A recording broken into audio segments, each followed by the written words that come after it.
మనము ప్రీవియస్ ఎపిసోడ్లో మాట్లాడుకున్నట్టు ఏదైతే కోవిడ్ ప్రాథమిక లక్షణాల గురించి మాట్లాడుకుంటున్నామో అది కంటిన్యూ చేద్దాం ఈరోజు. నమస్కారం అండి, డాక్టర్ నరేష్, కన్సల్టెంట్ పల్మనాలజిస్ట్. ఏదైతే మనం లాస్ట్ టైం ఆయాసం దగ్గర ఆపేసాం, ఆయాసం గురించి మాట్లాడుకునేటప్పుడు ఎప్పుడైతే మామూలుగా ఊపిరితిత్తులో 60 నుంచి 70% లంగ్స్ ఖరాబ్ అవుతాయో అప్పుడు మనకు మెల్లగా ఆయాసం అనేది స్టార్ట్ అవుతూ ఉంటుంది.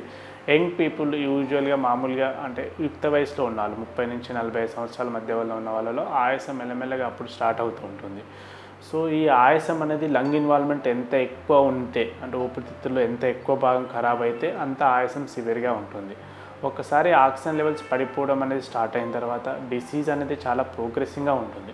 సో అప్పటి వరకు మనం వెయిట్ చేయకూడదు. దానికంటే ముందు అంటే ఇనిషియల్గా ప్రాథమిక లక్షణాలు ఏవైతే ఉన్నాయో, జ్వరం కానీ, కాళ్ళు గుంజడం కానీ, కాళ్ళు చేతులు లాగడం కానీ, నడుము నొప్పి కానీ, దాని తర్వాత హెడేక్ కానీ, లేకపోతే పొడి దగ్గు, ఇనిషియల్గా స్టార్ట్ అయిన పొడి దగ్గు కానీ, ఆ ఎర్లీగా మనం డాక్టర్ దగ్గరికి వెళ్ళగలిగితే అప్పుడే మనం నివారించుకోవచ్చు. ఇది బేసిక్గా ఎస్పెషల్లీ ఎవరంటే ఏజ్డ్ పర్సన్స్ వారు లైక్ ప్రీవియస్గా స్మోకింగ్ చేసిన వాళ్ళు కానీ, లేకపోతే ఆల్కహాల్ తీసుకునే వాళ్ళు, ప్రీవియస్గా లంగ్స్ ప్రాబ్లం ఆల్రెడీ ఉన్నవాళ్ళు, షుగర్ కానీ, బీపీ ఉన్నవాళ్ళు. సో వీళ్ళు ఏంటంటే ఫ్రీక్వెంట్ ఇప్పుడు వాళ్ళు ఎవరితో అన్న కాంటాక్ట్లో ఉన్నారు, రీసెంట్గా కాంటాక్ట్ అయ్యారు, వాళ్ళకి తెలిసినా తెలియకపోయినా కూడా కొంతమందితో కాంటాక్ట్ కావాల్సి వస్తుంది అనుకోని పరిస్థితుల వల్ల. అట్లా కాంటాక్ట్ ఉంటే వితిన్ 7 డేస్లో, అంటే ఫస్ట్ కాంటాక్ట్ అయిన 7 డేస్లో యూజువల్గా వాళ్ళకి లక్షణాలు డెవలప్ అవుతాయి.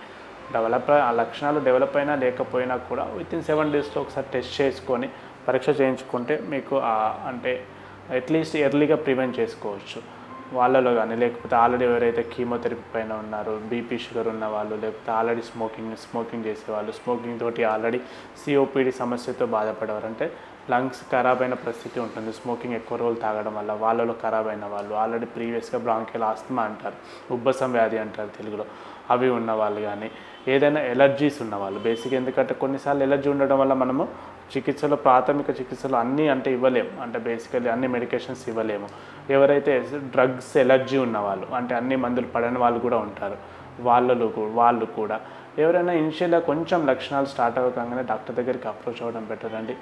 అండ్ కొంతమందికి లక్షణాలు ఎంత అంటే ఇవి అంటే రేరెస్ట్, అంటే మాకున్న ఎక్స్పీరియన్స్ ప్రకారం నేను చెప్పే రేరెస్ట్ ఎక్స్పీరియన్స్ మీకు కొన్ని చెప్తాను. ఈవెన్ ఆవలింత కూడా కంప్లీట్గా రాకపోవడం, అంటే ఆవలింత కూడా మధ్యలో ఆగిపోతుంది, కంప్లీట్గా తీయలేకపోవడం కానీ, హిక్కప్స్ ఓన్లీ వెక్కిళ్ళు వస్తుంటాయి, అంటే కంటిన్యూస్గా ఏం తెలియకుండా వీక్నెస్ డెవలప్ అవుతుంది, కాలు చేతుల్లో అవుతాయి, ఓన్లీ హిక్కప్స్ అంటే ఓన్లీ వెక్కిళ్ళే వస్తుంటాయి వీళ్ళలో కానీ. లేకపోతే కొన్నిసార్లు ఏమవుతుందంటే మనకి బయటికి సిమ్టమ్స్ కాకపోయినా కూడా కొన్నిసార్లు ర్యాష్ వస్తూ ఉంటుంది మామూలుగా కోవిడ్ లక్షణాలలో, అంటే ఎక్కడక్కడ చిన్నగా ఎర్ర స్పాట్స్ రావడం కానీ, కొంచెం సార్లు స్కిన్ లేసిపోతూ ఉంటుంది.